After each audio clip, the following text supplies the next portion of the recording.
completely different, but about a big viral social media trend over the weekend. How did you find out over the weekend that you were dead? You see that? No. People didn't see it for a couple days. 1.3 million user engagements as of Saturday morning about your demise. Really? You didn't see that? You know, I have heard it's sort of crazy.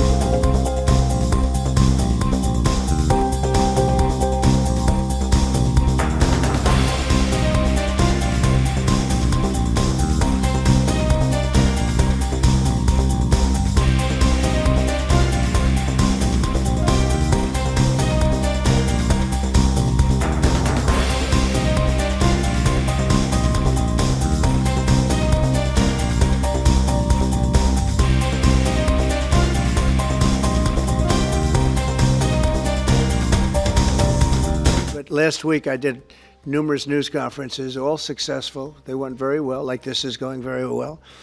And then I didn't do any for 2 days, and they said, there must be something wrong with him. Biden wouldn't do them for months. You wouldn't see him. And nobody ever said there was ever anything wrong with him. And we...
Sean, that so grossly and recklessly ignored Joe Biden's obvious mental and physical decline in the White House, is now insisting that Donald Trump is trying to hide something, now seems to be sick or ailing, has got blotches on his skin, he's got puffy ankles.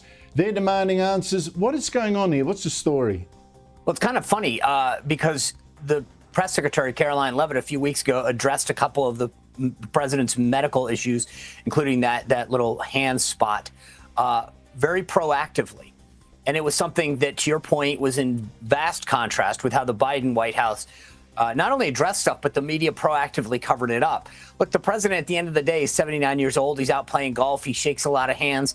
You know, you get bruised.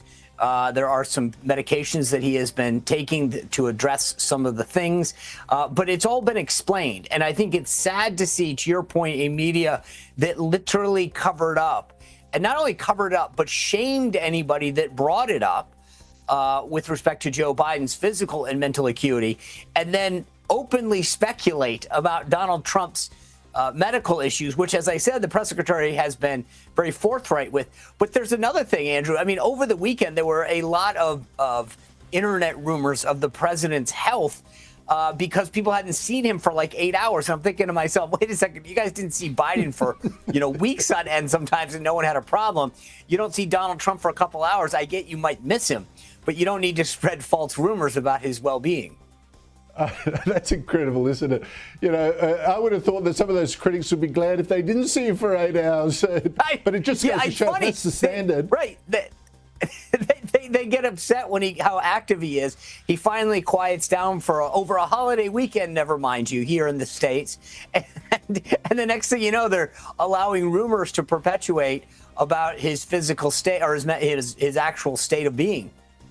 But I just think, too, I mean, the fact that they panic over a number of hours that they don't hear from him shows the unbelievable activity that's there in the White House under him, in contrast to Joe Biden, and that should answer their questions. I mean, he's been a hyperactive president in terms of policy and delivery, and there you go, the victim of his own success and energy, I think. Sean Spicer, thank you so much indeed for your time.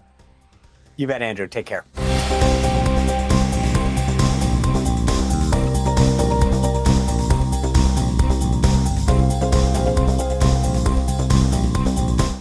Just quickly on this conspiracy theory that played out, it was the top trending topic on X and elsewhere.